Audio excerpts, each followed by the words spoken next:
आज आपको सुनाएंगे भक्त चोखा मेला जी की एक बहुत ही रोचक कहानी। चोखा मेला जी महाराष्ट्र के एक गृहस्थ संत थे। वो बड़ी मेहनत से गृह निर्माण कार्य से जो धन मिलता था उससे गुजारा करते थे। जो उनके पास कुछ ही रुपए होते थे। एक दिन वो अपने घर के ठाकुर जी की सेवा के लिए सब्जी लेने जा रहे थे। उन्होंने देखा बाजार में बहुत बड़े बड़े केले रखे हुए थे। देखते ही उनके मन में आया कि यह केले विट्ठल भगवान को बहुत अच्छे लगेंगे।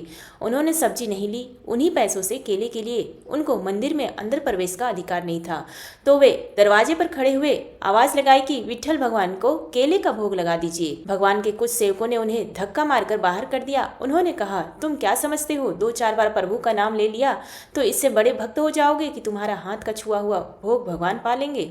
चोखा मेला जी को इस बात से बुरा नहीं लगा कि उनके साथ दुर्व्यवहार हुआ है। वह एकांत में जाकर प्रभु से बात करने लगे कि मेरा अपमान हुआ, इस बात का मुझे कोई दुख नहीं है, लेकिन आपने ऐसा क्यों किया? मेरे हृदय में आपने ही प्रेरणा की और फल देख करके मेरे मन में आया कि आप खाना चाहते हैं, तो मैं आपके लिए केले ले आया। मुझे ऐसी जगह पैदा ही क्यों किया जहाँ की सेवा आपको पसंद नहीं? आप तो सब कुछ कर सकते थे ना। उसके बाद फिर आपने केले खाने की चाह प्रकट क्यों की? यदि आप ऐसा ही चाहते हैं तो फिर मैं इस शरीर को रखकर क्या करूंगा, क्योंकि ये शरीर आपकी सेवा के योग्य नहीं है। आज से मेरा अन्न जल बंद और अब मैं इस शरीर को त्याग दूंगा। उन्होंने अपनी कुटिया का दरवाजा बंद कर लिया और निश्चय कर लिया कि इस शरीर में ना जल डालेंगे और ना ही अन्न डालेंगे। जैसे ही मंदिर में ठाकुर जी को शयन कराया गया, ठाकुर जी वहां से बाहर निकले। ठाकुर जी ने चोखा मेला जी की कुटिया के बाहर जाकर उनका दरवाजा खटखटाया।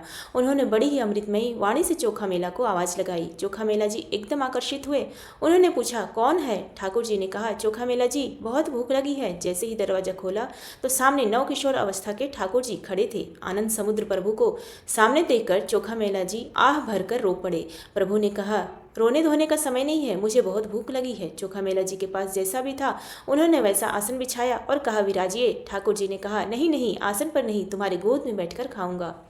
ठाकुर जी ने कहा, वो जो केला लाए थे ना, वो ले आओ। चोखा मेला जी बोले, हाँ प्रभु, मुझे अपमानित करके भगा दिया गया तो वो रखा हुआ है। ठाकुर जी अब चोखा मेला जी के गोद में बैठकर केला खा रहे हैं।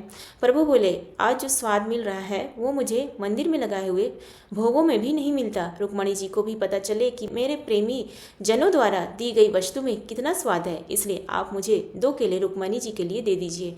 ठाकुर जी ने बाकी सब केले खा लिए और चोखा मेला जी से कहा, आप आनंदित रहो, मैं उन्हीं का होता हूँ जो मेरे लिए है। मैं किसी जाति, कुल, साधना, अवस्था, तपस्या का नहीं होता, इसका तो केवल कुछ सुकृत फल होता है, लेकिन जो केवल मेरे लिए है मैं उनका होता हूँ। ठाकुर जी वापस अपने मंदिर में आए। रुक्मणी जी को अपने भक्त द्वारा दिया हुआ केला खिलाया और आंगन में छिलके फेंक दिए। उन्होंने मंदिर का दरवाजा अंदर से बंद कर दिया।